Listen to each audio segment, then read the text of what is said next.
अभी केंद्र सरकार ने तीनों कृषि कानूनों को वापस लेने का ऐलान किया है। किसानों ने अभी आंदोलन समाप्त भी नहीं किया है और प्रदेश सरकार के सामने अब व्यापारियों ने आंदोलन करने की चेतावनी दे दी है।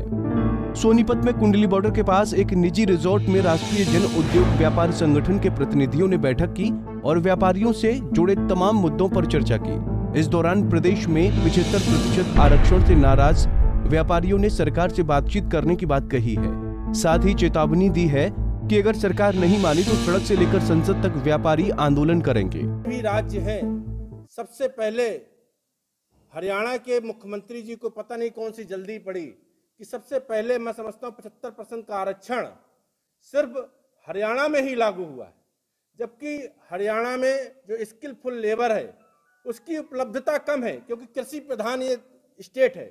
यहाँ के अधिकतर लोग कृषि से जुड़े हुए हैं, वो कृषि कर रहे हैं। यहाँ पर लेबर की जब उपलब्धता नहीं है तो निश्चित रूप से जब लेबर उपलब्ध नहीं होगी तो इंडस्ट्री उससे प्रभावित होगी। तो आज कहीं ना कहीं स्किलफुल लेबर की उपलब्धता ना होने के कारण आज इंडस्ट्री हमारी बंद हो रही है। और निश्चित रूप से जब जीएसटी लागू हुई थी, कहा था एक देश एक जीएसटी, एक टैक्स की बात की गई थी, तो एक देश है एक नियम पूरे देश में लागू होना चाहिए। और ये भारतीयता की भाषा को तोड़ने का काम कर रही है, पूरे देश को, राष्ट्र की अखंडता को तोड़ने का काम जो निजी क्षेत्र में हरियाणा में आरक्षण की जो बात ली गई है, निश्चित रूप से उसको राष्ट्रीय एकता का जो स्वरूप है उसको तोड़ने का काम 75% आरक्षण देकर कहीं ना कहीं तोड़ने का काम किया गया है। इसका राष्ट्रीय जन उद्योग व्यापार संगठन पुरजोर विरोध करता है और इसके लिए संदर्भ में शीघ्र ही राष्ट्रीय जन उद्योग व्यापार संगठन का प्रतिनिधिमंडल या एक स्टेट लेवल पर और निश्चित ही जल्द ही राष्ट्रीय लेवल पर बात करके, और अगर आवश्यकता पड़ेगी तो पहले हम बात करेंगे और आवश्यकता पड़ेगी सड़क से लेकर संसद तक के रास्ते। जैसे आज किसानों की बात पूरे देश में भले ही समय लगा लेकिन आवाज उनकी सुनी गई और वो आज बिल वो वापस हुआ है। आज व्यापारी समाज को भी आज एकत्रित होने की आवश्यकता है, एमएसएमई सेक्टर को भी आवश्यकता है कि आज जब हमारा व्यापार खत्म हो रहा है, रोजगार खत्म हो रहा है, उसको बचाने के लिए हम सब लोग भी शीघ्र ही 1 हफ्ते से 15 दिन के टाइम में हम स्टेट लेवल पर और राष्ट्रीय लेवल के जो अधिकारी लोग हैं या नेता हैं उनसे बात करेंगे, और नहीं होता तो निश्चित रूप से आपको राष्ट्रीय जन उद्योग व्यापार संगठन, स्थानीय जितनी टीम है, इनको लेकर जोड़कर एक बड़ा मूवमेंट दिल्ली में कूच करने का काम करेंगे और जिसकी लड़ाई तब तक लड़ेंगे। इसके अलावा उद्यमियों और व्यापारियों ने सरकार से किसान आंदोलन के चलते हुए नुकसान की भरपाई के लिए राहत पैकेज देने की मांग की है।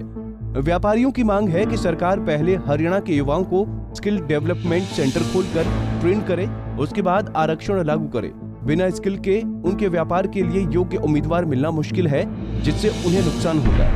अभी 75% आरक्षण की बात हो रही है, क्या कोई स्किल आदमी मिलते हैं? गुड़गांव की इंडस्ट्री एसोसिएशन में हम कल बैठे थे, वहाँ भी कह रहे थे कि हम तो रखने को तैयार हैं 75% लोगों को, अगर स्किल्ड लोग सरकार प्रोवाइड करा दे। तो हमने मांग की है कि स्किल कॉलेजेस खोले जाएं। पहले तो हरियाणा की सरकार स्किल्ड कॉलेज खोले ताकि स्किल्ड लेबर उपलब्ध हो सके, और हम लोग रखने के लिए तैयार हैं। लेकिन जब स्किल्ड ही नहीं होगी तो हमें ऑटोमेटिकली दूसरी स्टेट से लोगों को बुलाना पड़ेगा और उनको रोजगार देना पड़ेगा। व्यापारियों की मांग है कि सरकार पहले प्रदेश में स्किल इंस्टीट्यूट खोलो और युवाओं को ट्रेंड करे। इसके बाद हम 75% युवाओं को रखने के लिए तैयार हैं। नहीं तो दूसरे राज्यों के लोगों को रखने के अलावा उनके पास कोई और रास्ता नहीं है। ऐसे में अब देखना होगा कि सरकार व्यापारियों की परेशानियों पर ध्यान देती है या नहीं। सोनीपत से पवन राठी, पंजाब केसरी टीवी। हमसे जुड़े रहने के लिए हमारे YouTube चैनल को सब्सक्राइब करें और नई वीडियो की नोटिफिकेशन के लिए बेल आइकॉन को दबाएं। अगर आप ये वीडियो Facebook पर देख रहे हैं तो लाइक जरूर करें और ज्यादा से ज्यादा शेयर करें। धन्यवाद।